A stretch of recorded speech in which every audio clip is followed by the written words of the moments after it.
My mother's china cabinet had 47 pieces in it, each one positioned to catch the light from the dining room chandelier just so.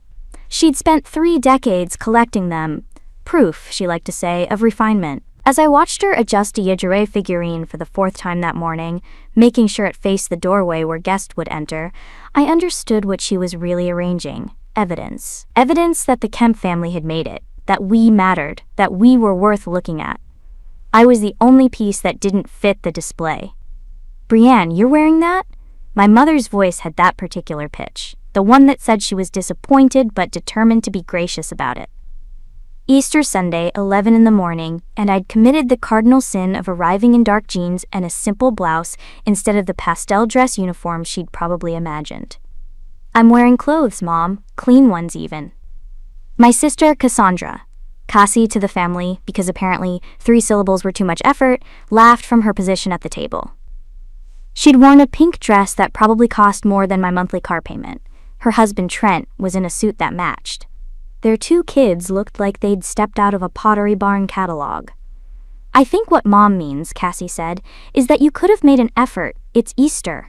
The whole family's here." The whole family.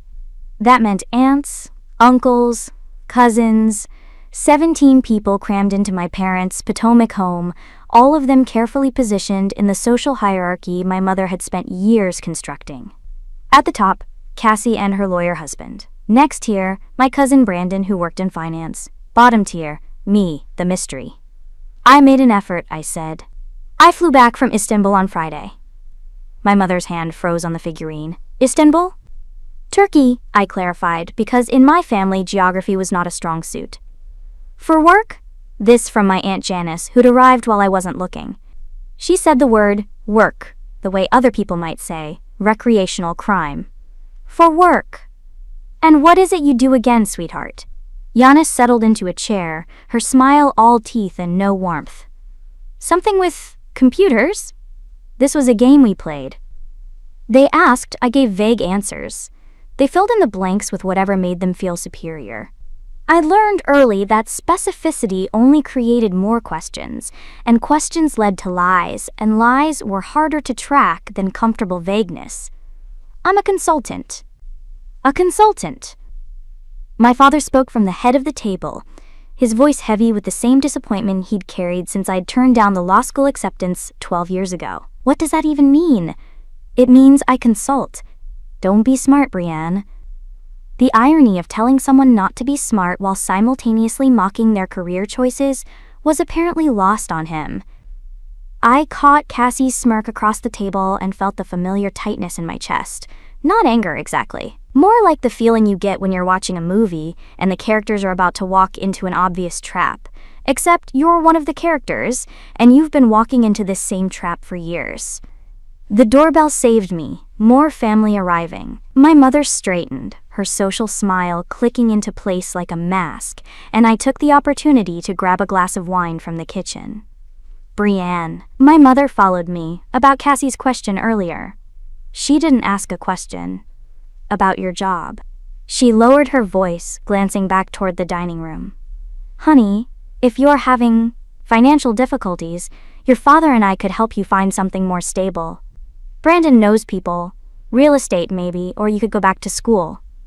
"I don't need to go back to school, Mom." "But what kind of future does consulting give you? You're 42 years old. You should be thinking about retirement, about security." "I am." "About finding someone, settling down. When was the last time you were even in a relationship?" There it was, the real concern. Not my job or my finances or my future. Those were just proxies for the actual problem. I wasn't married. I didn't have kids.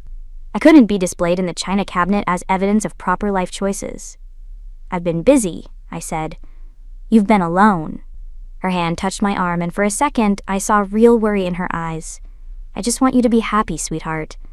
The thing was, I believed her. That was the worst part. They weren't villains. They were just people who'd built their entire worldview on a foundation of conventional success. The right schools, the right jobs, the right partners, and I'd somehow ended up as the foundation's crack. Dinner was the same performance it always was.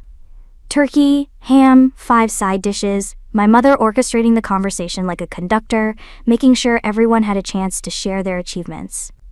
Brandon talked about his promotion. Cassie discussed the new house they were buying in McLean. Trent mentioned a case he was arguing before a federal judge. When the spotlight inevitably swung to me, I kept it simple. Work's good. Busy. Still doing the computer thing? Brandon asked. Something like that. And you're living? Where now? Arlington. In an apartment? This from Cassie, her tone carefully neutral in a way that made the judgment even more obvious. Yes.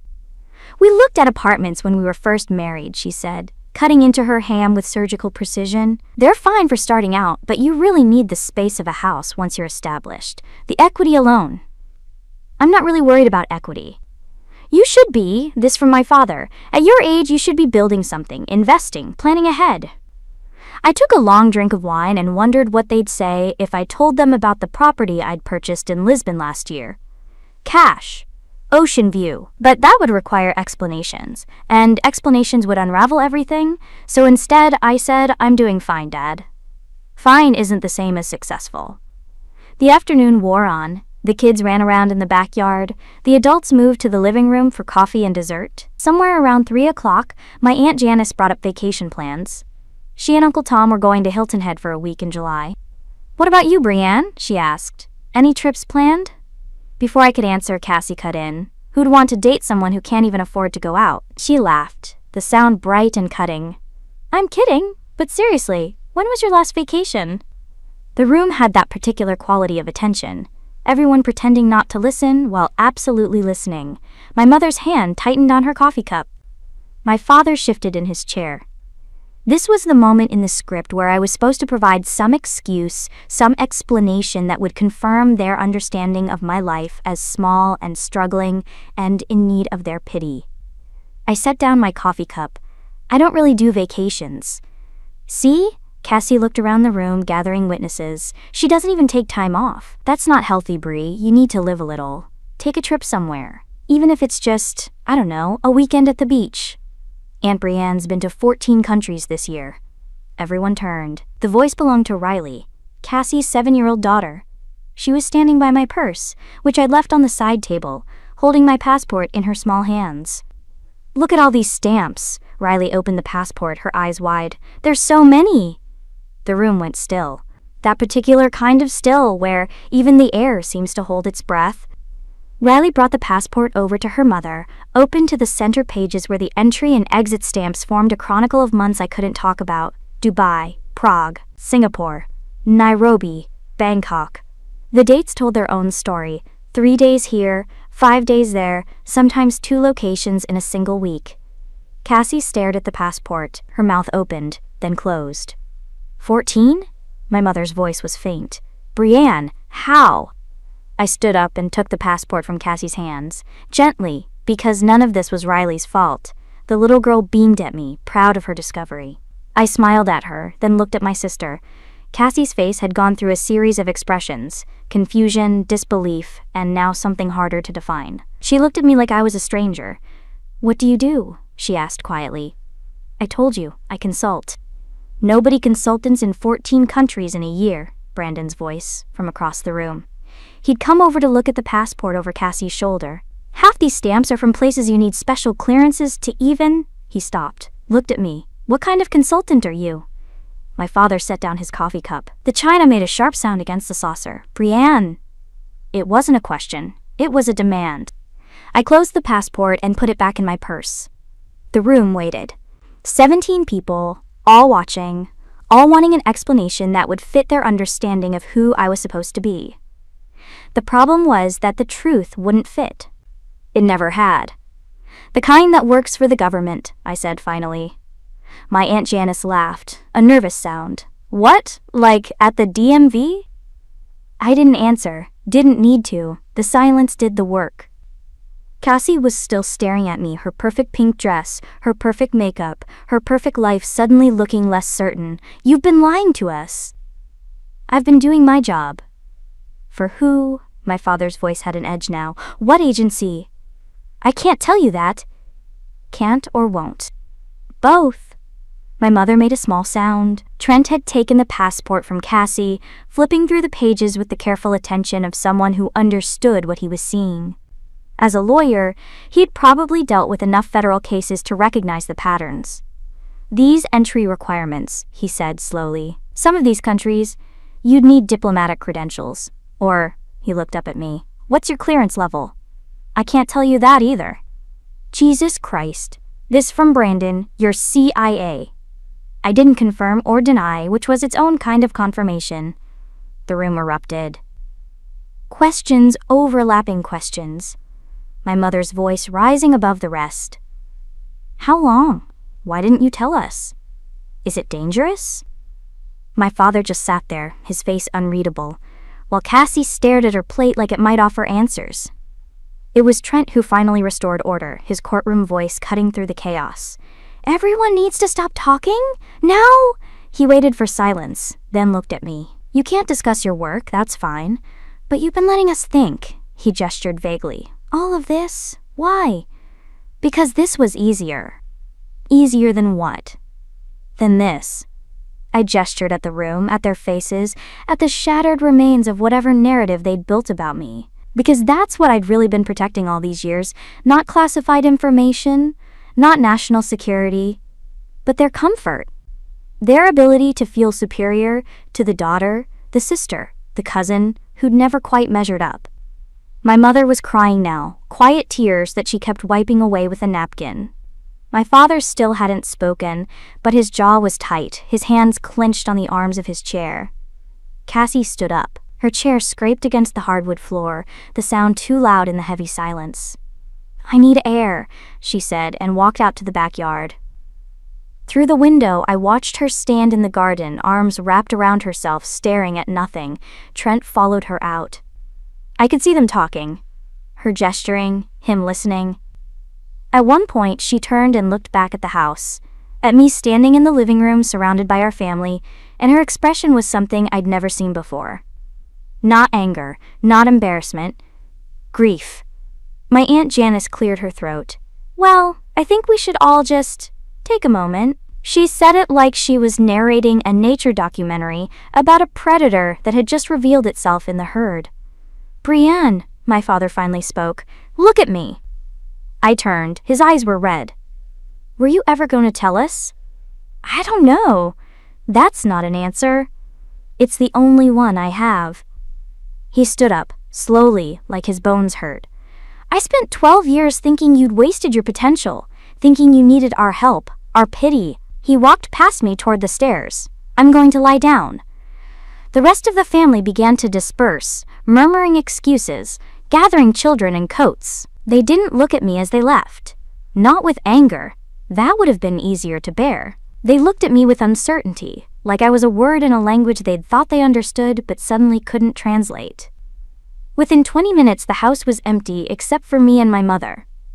She sat on the couch, still holding that damp napkin, staring at her china cabinet, at all those carefully arranged pieces of evidence. I had a whole story about you, she said finally, in my head, about why you were the way you were, about what you needed, about how to help you. She looked at me. It was all wrong, wasn't it? Not all wrong, but wrong enough. I sat down next to her. You wanted me to be happy. That part was right. Are you happy? The question hung in the air between us. I thought about Kabul in July, the heat, like a physical weight. About Vienna in December, snow falling on the Ringstrasse, while I tracked a money transfer that would prevent an attack in Jakarta.